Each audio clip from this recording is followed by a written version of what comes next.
Sneaker maker On has seen its stock price more than double since its late September IPO pricing. Are there more gains ahead? Our next guest upgraded his rating on the stock this morning. Sam Poser is an analyst at Williams Trading and joins us now. Sam, always nice to see you here. So you upgraded your rating on to hold from sell. What's behind the move? Well, I mean, they had a much better quarter than what we anticipated they would have. And, their overall business, I just felt no longer warranted a sell rating, though I do have some concerns about, the way they're doing, the way they're running parts of their business. And okay, so let's delve into those concerns, right? And it sounds like in your latest note, you talk a lot about their distribution channels. And it seems like, just sort of anecdotally, that the demand is there, but like so many retailers and manufacturers, it's a matter of getting the shoes out of Asia and getting them on people's feet. Is that what the big challenge is here? Well, that's not what bothers me. What bothers me is that everybody's got challenges getting product to the stores, to their own direct-to-consumer businesses, and so on. The concern here is that they don't want to give up any shelf space, and they're trying to fill where they feel they have customers that want to buy their product. I think either one of you, if you have an SUV and you put Jordan shoes in the back of your SUV, you could probably sell all the Jordan shoes in the world out of the back of your SUV, but Nike won't let that happen. And in this case, I think that, they started selling to DSW some time ago, did not think that was a great decision. They are selling to Foot Locker and to, I think, Shoe Palace in the States and JD overseas. Again, all very good retailers, except for they're not premium. I'm wondering why they aren't doing some real collabs to create demand versus trying to sell product. And then you'll end up selling more product. And if you see companies that have pulled back and then grown their businesses, Nike, Crocs, Uggs, Hoka's never gotten that aggressive. They've grown it very methodically. You see them have a very steady growth with improving everything. And in the case, and if you look at Canada Goose on the apparel side, you've seen they've cut back their wholesale distribution huge, but their business continues to grow.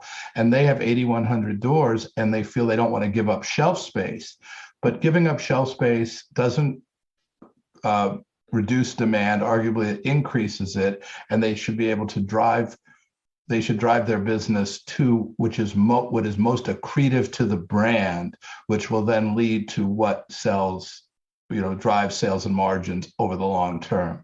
And I feel that they've made some decisions with certain points of distribution that could be better. And given the supply chain constraints, it provides this provides them a good opportunity to edit. They've said that, and I'll stop there, but you can ask the next question, but I have a little more to say. Sam, you've covered sneakers for some time. What do you think of the On sneakers themselves? What's your review on them?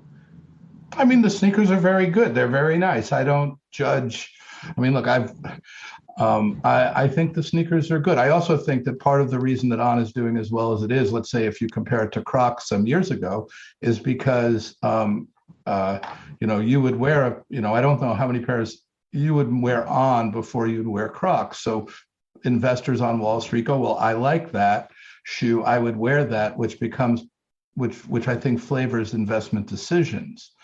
And I look at it saying, I like the shoe, but are they running the business properly? And I don't think the two are related. And I think that's why, Crocs is on a phenomenal run now. But for years, a lot of investors looked at Crocs and said, I would never wear them. This is a fad. Why should I invest in it? And the reason it looked like a fad at the beginning, back around 10 years ago now, is because they over distributed, they mismanaged the brand. And now that they've pulled it in and are innovating and doing everything they're doing, it works exceptionally well. I have a buy rating on Crocs. With On, I think the shoes are really good. I think they could be managing it more as a premium brand that they say it is and aspire to be. Sam, real quickly before we let you go, you piqued my interest with Crocs. Why the buy rating, and can their momentum continue? Yeah, well, I mean, here's you have a situation where they pulled back a lot of the products that they offered. They focused on their iconic clog. They continue to innovate, and when I say innovate can come from new items, which are a few. They're doing a great job with their gibbets, which are the little ornaments that go into the holes of the Crocs. Which is very additive and lets people personalize their product, and they've done some really fun collaborations, which then bring more attention to the brand. From Justin Bieber to Chinatown Market to Kentucky Fried Chicken. I mean, it just makes it, and they keep coming out with newness, and that brings more and more people to the brand. And they've started to distribute the product with allocation and just keeping it very strict. Now, granted, Crocs has a much larger addressable market than On does, but on a relative basis, they're keeping supply below demand and innovating a lot and putting it in the places that are accretive to the brand. And that's the difference between them and On. Well, who are we to argue with KFC and Justin Bieber? Sam Poser, analyst at Williams Trading. Always good to see you, bud. We'll talk to you soon.